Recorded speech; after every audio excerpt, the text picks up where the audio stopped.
बहुत बहुत स्वागत है सभी का हमारे यूट्यूब चैनल स्टूडेंट्स मीडिया में। मैं राज और आप देख रहे हैं students media YouTube channel. Bihar university के पार्ट 1 के स्टूडेंट 19 से 22 14 और 15 दिसंबर को एग्जाम हो रहे हैं। उसके बाद से एग्जाम खत्म हो जाएगा। बिहार विश्वविद्यालय आपके रिजल्ट की तैयारी में लगी हुई है। रिजल्ट जो है आपका इसी महीने आ जाएगा। पार्ट 1 का रिजल्ट ऑनलाइन आपका रिजल्ट आएगा बिहार विश्वविद्यालय की वेबसाइट पर। आपको रोल नंबर और कैप्चा डाल करके आपको अपना रिजल्ट देख लेना है। अभी 19 से 22 वाले तमाम छात्र छात्राएं अभी जो है पार्ट 3 का फॉर्म फिलअप हो रहा है, आपको पता होगा।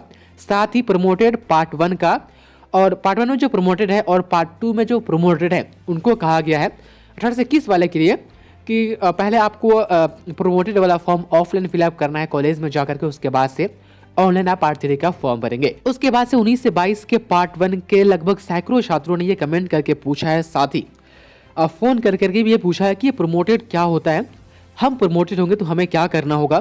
इस पर एक वीडियो बनाई जाए तो इस वीडियो में हम बात करेंगे कि प्रमोटेड बिहार विश्वविद्यालय हो चाहे कोई भी विश्वविद्यालय हो क्यों करती है और प्रमोटेड और फेल में क्या अंतर होता है। क्या प्रमोटेड होने से साल बर्बाद हो जाता है या फेल होने से साल बर्बाद होता है। तो ये दो टॉपिक जो है, दो वर्ड जो है प्रमोटेड और फेल, इस पर हम पूरी क्लैरिफिकेशन के साथ कोशिश करेंगे कि आपको समझाए कि ये दो वर्ड का मतलब क्या है और यदि आपके साथ ऐसा होता है तो फिर आपको क्या करना होगा। तो हम आपसे उम्मीद करते हैं कि लास्ट तक इस वीडियो के बने रहेंगे। तो वीडियो शुरू करते हैं आप तमाम स्टूडेंट्स सेशन 19 से 22 के लिए। देखिए हर साल पार्ट 1 का जब एग्जाम होता है तो ये फिक्स है कि कुछ ना कुछ डेटा ऐसे आ जाते हैं जहां पर छात्र छात्राएं प्रमोटेड हो जाते हैं। और इस बार 19 से 22 वाले आपके पार्ट 1 का एग्जाम जो ऑब्जेक्टिव हुआ है, हाँ ऐसा हो सकता है कि पासिंग मार्क्स से 4-5 नंबर तक कम आया आपका, तो यूनिवर्सिटी ग्रेसिंग मार्क्स दे करके आपको पास करे। लेकिन प्रमोटेड भी छात्र छात्राएं होंगे, ये फिक्स है। और फेल भी छात्र छात्राएं होंगे, ये भी फिक्स है। 100% कोई भी यूनिवर्सिटी हो या बोर्ड हो रिजल्ट नहीं देती है। तो देखिए फेल कब होता है। यूनिवर्सिटी ग्रांट्स कमीशन कहती है आपका तो 5 पेपर होगा ना, 5 पेपर और 4 सब्जेक्ट। आपका ऑनर्स सब्जेक्ट एक ही सब्जेक्ट है, पेपर 2 हो गया, तो इस तरीके से आपका 5 पेपर और 4 सब्जेक्ट। तो यूनिवर्सिटी ग्रांट्स कमीशन कहती है कि कोई भी छात्र छात्राएं 2 सब्जेक्ट में यदि वो पासिंग मार्क्स से कम नंबर लाता है, 2 सब्जेक्ट में पासिंग मार्क्स से कम नंबर लाता है, तो उनको परमिशन दी जाए नेक्स्ट ईयर में एडमिशन लेने की और एग्ज़ाम देने की। और साथ ही जिस 2 सब्जेक्ट में वो पासिंग मार्क्स से कम नंबर लाएगा उसको कहा जाए कि अपने से बैक ईयर वाले के साथ जब उनका एग्ज़ाम हो तो उसमें वो अपीयर हो उन 2 सब्जेक्ट के लिए और अपनी जो है वह रिजल्ट एग्जाम दे करके वह क्लियर कर ले। ये तो मोटा मोटी था। अब हम बताते हैं थोड़ा खुल करके। 19 से 22 वाले मान लीजिए आपका 2 सब्जेक्ट ऐसा हो जिसमें आपका पासिंग मार्क्स से कम नंबर आ जाए, तो फिर आप प्रमोटेड हो जाएंगे। आपको पार्ट 2 में भेज दिया जाएगा, आप पार्ट 2 का एग्जाम दे सकते हैं। पार्ट 2 में आपका एडमिशन भी हो जाएगा।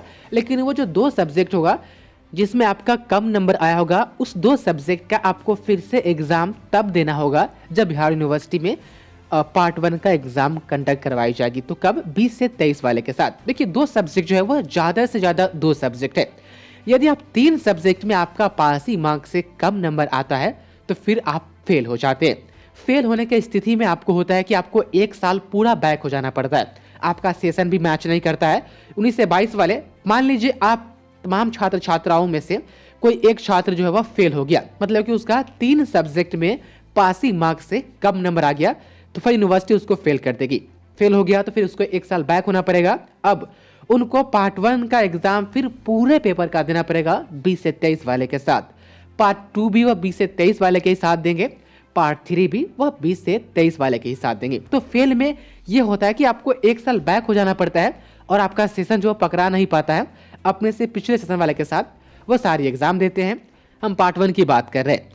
प्रमोटर के कंडीशन में होता है कि आपका सेशन जो है वह बैक नहीं होता है, सेशन आपका सेम ही रहता है। बस जो पेपर बैक लगता है ज़्यादा से ज़्यादा 2 सब्जेक्ट कहा जाता है। प्रमोटेड के कंडीशन में तो वो 2 सब्जेक्ट का एग्जाम जो है अपने से जूनियर वाले के साथ दे करके उसको क्लियर कर लेना होता है। आपका पार्ट 2 का एग्जाम मान लीजिए अगर अप्रैल मार्च तक हुआ और पार्ट 1 में 1-2 पेपर आपका फंस गया, आप प्रमोटेड में आ गए, तो जब 20 से 23 वाले का एग्जाम होगा तो उसमें आप क्लियर कर लीजिएगा। जब 22 में आपके पार्ट 3 का एग्जाम होगा तो पार्ट 3 के एग्जाम होने तक कहा जाता है कि पार्ट 1 और पार्ट 2 आपका दोनों क्लियर होना चाहिए। तो आप समझ गए होंगे कि प्रमोटेड होने पर जो है आप नेक्स्ट ईयर में जा सकते हैं, नेक्स्ट ईयर की पढ़ाई कर सकते हैं, नेक्स्ट ईयर की आप अगले ईयर की आप एग्जाम दे सकते हैं। साथ ही जो 2 सब्जेक्ट ज़्यादा से ज़्यादा में आप पासिंग मार्क्स आपका कम नंबर आया होता है तो पिछले सेशन वाले के साथ आपको क्लियर कर लेना होता है, आपका साल बैक नहीं खराब नहीं होता है। लेकिन फेल के कंडीशन में आपको पूरा एक साल पीछे आ जाना पड़ता है। तो उम्मीद है कि अब आप ये समझ पाए होंगे। बहुत बहुत शुक्रिया आपका इस वीडियो को देखने के लिए।